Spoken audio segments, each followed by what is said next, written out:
মাটির কারণে ওই গ্রাম থেকে একটা টাকা চাঁদা তুলতে পারিনি। চাঁদাবাজি, ব্যবসা সবকিছু বন্ধ করে রাখছে ওই মাটি। শুনলাম তুই নাকি অনেক বেড়ে গেছস, সবই তো বন্ধ করে দিছস। আমার সামনে দাঁড়ায়া আমার গ্রাম নিয়ে দরদাম করিস না। তোর শক্তি লোকের সংখ্যা আর আমার শক্তি লোকের বিশ্বাস। আমি চুপ থাকি বলে তুই আমার দুর্বল ভাবিস না।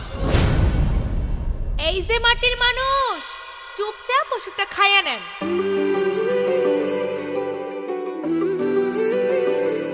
আপনি যেভাবে জোরাজোরি করতেছেন এইভাবে তো ডাক্তাররাও জোরাজোরি করে না। তা কোমরের হাড্ডিটাই কি ভাঙছে নাকি চাপার দাঁত দুইটাও ভাঙছে?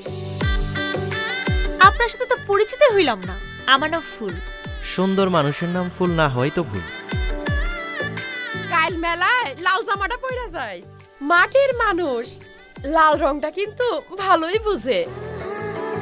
কি রে ঝুমুর, তোর মাটি বাই দিয়ে কিপটা মেলা আইসি একটাবার কয়ও না, চলেন কিছু খাওয়াই।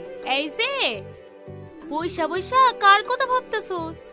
স্যার কাছে আসলে, স্যার কথা শুনলে মনটা ভালো হয়ে যায়, সেই মানুষটাই ঘরের মানুষ। পাখির ডানায় যায় হারিয়ে, তোমার আশায় রই দাঁড়িয়ে, কি রূপ তোমার প্রাণ যায় আমার আহারে। তুমি মাটির বুকে ফুল, তোমার ঝুমকো কানের দুল, তোমার এলো মেলো চুল আমার ভালো লাগে। তোর বোন আমারে ভালোবাসে, শুধু ভালোই বাসে না, পাগলের মতো ভালোবাসে। তোর বোন কষ্ট পাইয়া ধুকে ধুকে মারা যাইব আর আমার খুব ভালো লাগবে। মাটির গন্ধে জন্ম নেওয়া এক ভালোবাসার নাম মাটির ফুল।